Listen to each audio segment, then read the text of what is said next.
Hey, it's been a while. Our dog Timmy passed away in October, so it's been a little harder than I expected to deal with that.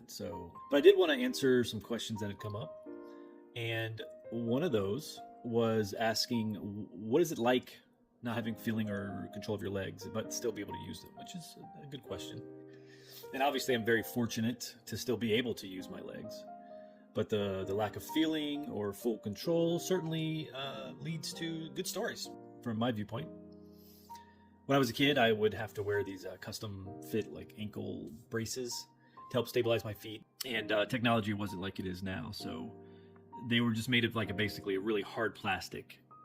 Even though it was built to my foot's shape, it was easily deformed, and so I regularly came home with blood all over my socks and shoes because the braces would fold inward at the edges and cut into my ankles, and I couldn't feel it. So I ended up not even using those things and just kind of adapting to the way my feet work and learning how to run and walk as they were. And there's all sorts of memories, running around the neighborhood, and everybody had like a chain link fence. And my friend and I were kind of climbing the fences and hopping over. And there was one particular instance where I thought I was hopping over, so I threw my right leg over the top and tried to go down, but then I found myself kind of hanging on the fence by my left leg. My left leg was just kind of still up there, and I was like, what the heck?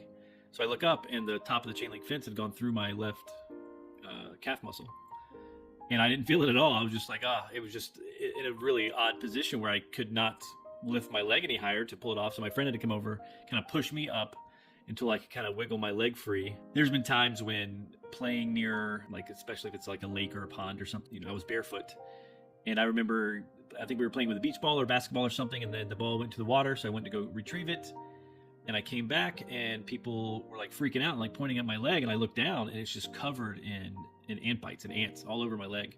And apparently I had just stepped into a big fire ant hill at the edge of the water, and I didn't know it. And so they ate me up. And then there are moments, and maybe I'm just cooking or baking something in the stove. My leg was against the stove door, I guess, at some point, and I didn't know it. And so it just gave me pretty severe second degree burns on my leg.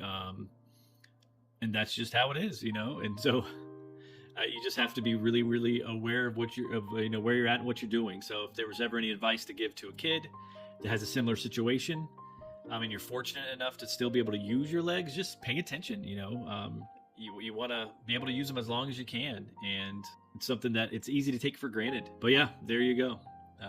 I guess that's what it's like. You'll get through it, but just pay attention. It's always a good advice.